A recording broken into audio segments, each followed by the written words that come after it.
Welcome to the Constitution of India video tutorial. Before we get started, let me ask one simple question. What's your identity? My Indian home! Indian! Hey, cool down man, it was a simple question. But anyway, as the video has already indicated that today we are gonna talk about being Indian. And this matter of being Indian is discussed in second part of the Constitution, which deals with citizenship right.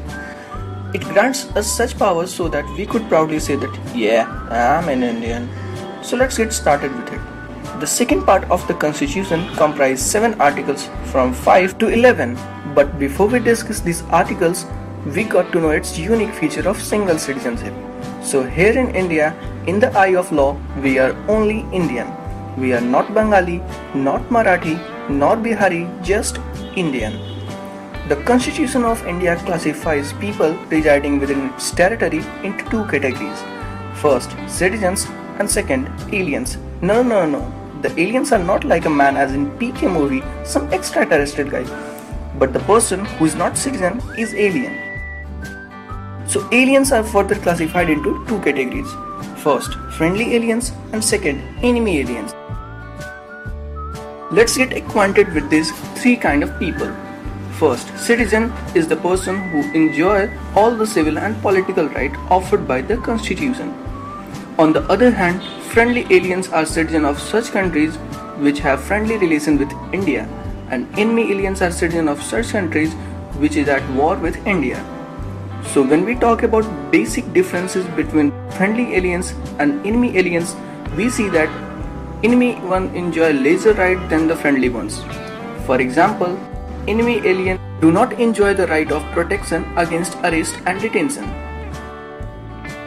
So as a sincere taxpayer citizen of the country, we get some rights and privileges from our constitution which are denied to aliens. For example, right against discrimination, equality in opportunity in matter of public employment, freedom of speech, right to assembly, residence and profession.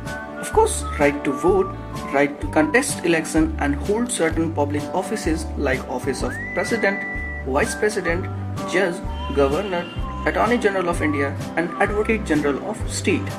So these were the basic differences between citizens and aliens. Now let's see the articles which are listed in second part. These articles just focus on the matter of granting of citizenship at the time of independence. I repeat, at the time of independence.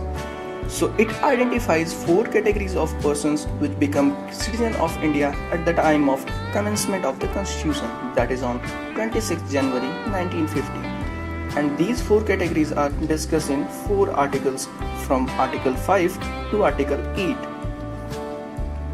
So Article 5 talk about granting of citizenship to such person who is born in India or either of his or her parent are born in India and has been residing in India for 5 years immediately before the commencement of the Constitution. However, Article 6 grants citizenship to the person who migrated from Pakistan on the condition that either of his parents or grandparents were born in undivided India, and based on the date of their migration, they also have to fulfill any one of the 2 conditions. First, in case he has migrated to India before July 19, 1948 and is living in India since then. Second, in case he or she migrated after July 19, 1948, they had been registered as citizen of India. But one can only apply for registration after continuously residing within India for 6 months. The third category of citizen is elaborated in second article of the Constitution, and it's talk about granting of citizenship to such person who at first migrated to Pakistan but later on returned to India. So in order to get citizenship, they also has to apply for registration after living in country for 6 months. The last category of person who were granted citizenship were the person of Indian origin who were residing outside India.